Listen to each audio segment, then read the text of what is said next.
Hey guys, what's up? Aaron here, and on this video, mag-unbox tayo ng ating nabili sa Lazada last July 15 sa kanilang bounce back sale.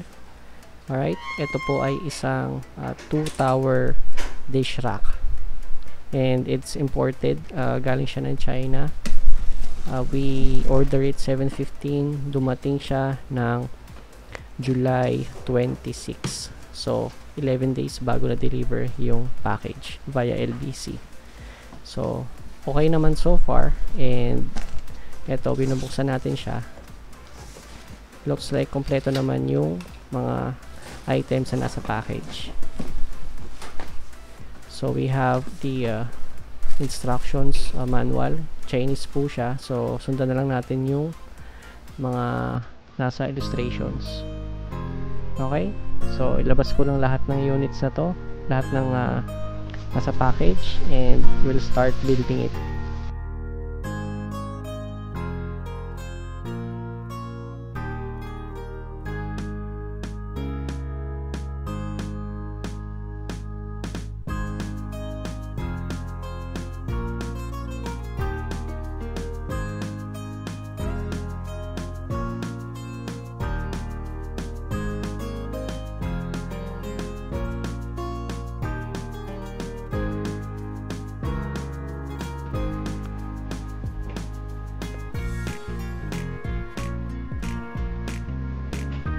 So guys, bago natin to i-assemble, inayos ko muna siya para makita ko kung kompleto yung tools. Okay, so I have here yung first and second level, tsaka yung support niya sa baba, and also yung ating left stand, and then yung mga hooks natin, yung screws, kompleto naman sa left side, and also the rubber feet na i-screw natin sa ilalim.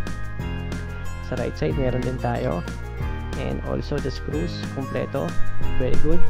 And our accessories, 5 accessories. We have the cup holders, yung ating sa sabon, yung sa sangkalan, sa toothbrush, and yung sa knife. We also have the tools and screws and extra rubber feet.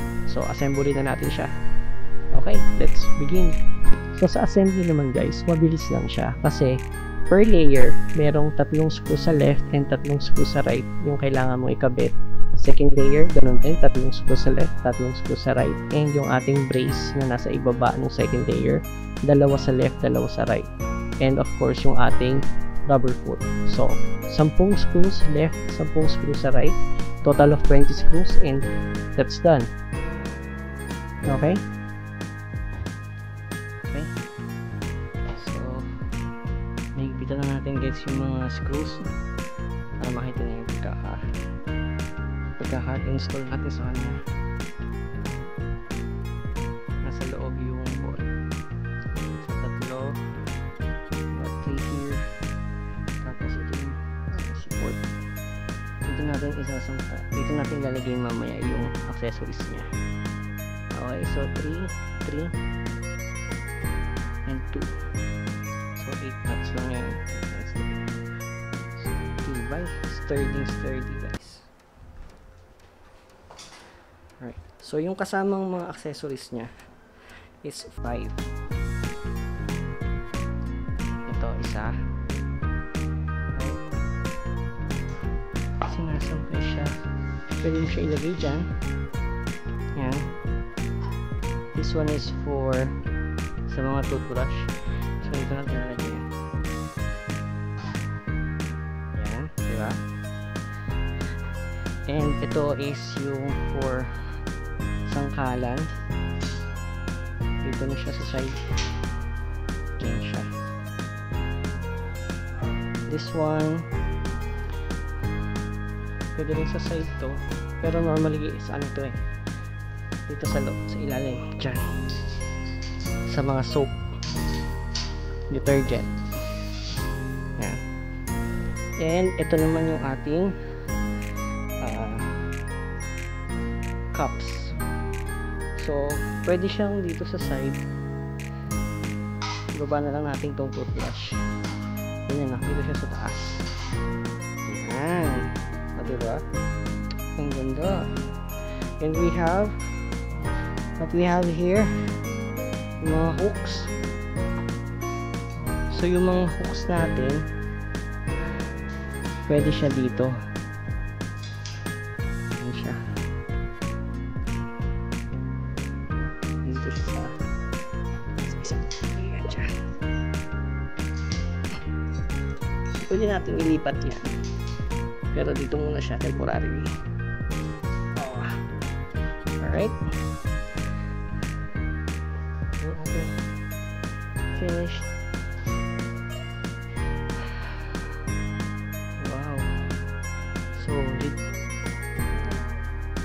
Solid na solid yung ating build. And ang maganda pa dito, we have spare na foot, rubber foot, and dalawang pares ng nuts and bolts. Lagyan na natin siya sa kitchen.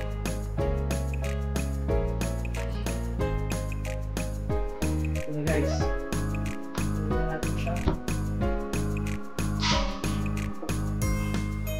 Wow, taas.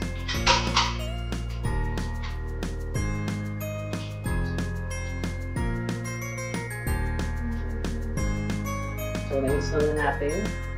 And ang gagawin natin ay empty siya. Tada! Oh, maayos na siya. Alright. So guys, 2-story dish rack, stainless, 301 stainless steel. So yung link nito is nasa baba. Clicking na lang. And again, thanks for watching. See you in the next video. Bye now.